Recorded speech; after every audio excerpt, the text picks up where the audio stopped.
Every Friday, we share a list of movies to look forward to for the coming weekend. But today, we're adding reviews, winter productions, and award shows into the mix. And film critic Tom Santilli joins us again now with a look back at box office booms and what you should keep an eye out for on the big and small screens. So, Tom, good morning. Thanks for being with us again. Yeah, great to be back, man. Happy New Year to you. And yeah, like I said, definitely it's great to be back.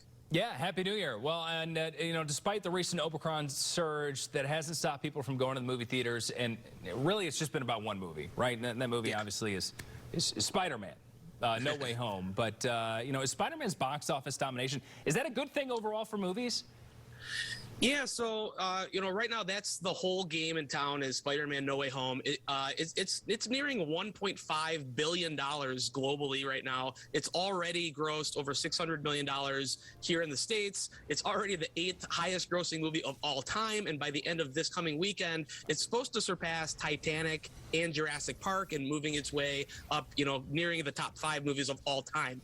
That's a huge deal for a movie that's, not only in a normal year, let alone in a pandemic. But if you take it into a little bit of perspective, right now there's not a lot of other movies out there right now for people to see or people are actually going to see. We just saw Matrix Resurrections kind of, not do very well at the box office. West Side Story didn't perform very well. January 2019, the box office made $900 million overall. Even with Spider-Man's success this year, it's around $400 million projected. So things are down overall big time. Spider-Man, though, is going to become one of the biggest movies of all time. And, I don't want to get into too much detail because we've got a lot to get to, but with Spider-Man, do you think that was one of the best Marvel movies? We're hearing even from Marvel fans that, this was the greatest Marvel movie that was ever made. Oh, it's such great fan service. I mean, one of the good things about following these movies is to be rewarded for all the time that you put into them. So there's a lot of things in that movie that I think reward the longtime Marvel fan. All right. Well, pandemic or not, January, it's always a slow time for movies. So, looking ahead, what are some of the big movies that you're looking forward to over the winter and the next few months? So yeah, it's pretty slim pickings again, but there are a couple of big movies to look forward to. One of which, the next one that's coming up is next weekend, is the new Scream movie. It's really Scream 5, but they just called it Scream. I've seen this movie, but I'm not allowed to talk about it yet. That my embargo is next week, so I'll have my review up on that. But that's next weekend. Then in February, the big movie is Uncharted. It's a movie that's being made out of a popular video game series. It stars Tom Holland and Mark Wahlberg.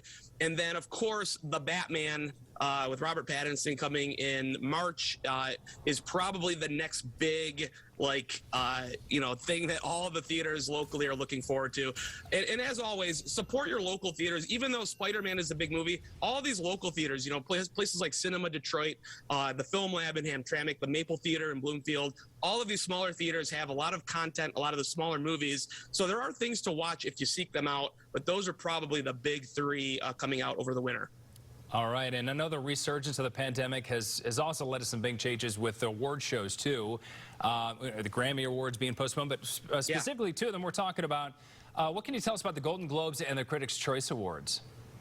Well, the Golden Globes, of course, faced all of the controversy last year. They're pretty much in the past at this point. But what happened with the Golden Globes really quickly is no celebrities would show up.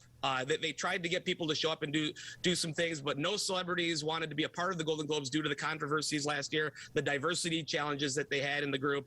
So they've announced that they're not only not having an event with any celebrities, there's no press, it's not televised, and NBC, who has the rights to air the Golden Globes, actually blocked them from even live streaming it. So it's going to be a private ceremony. We're just going to hear about it on social media.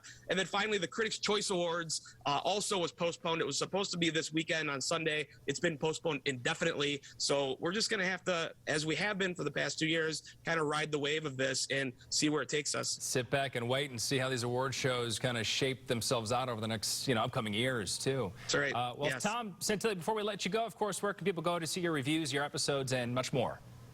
Yeah, movieshowplus.com. Go on there right now. We have a couple giveaways on the site, and you can check out my reviews, celebrity interviews, and much, much more. Thank you very much. Movieshowplus.com. Hey, Tom, as always, good to see you. Happy New Year. Thanks for being with us again this morning. Awesome, man. Have a good one. All right, we'll be right back.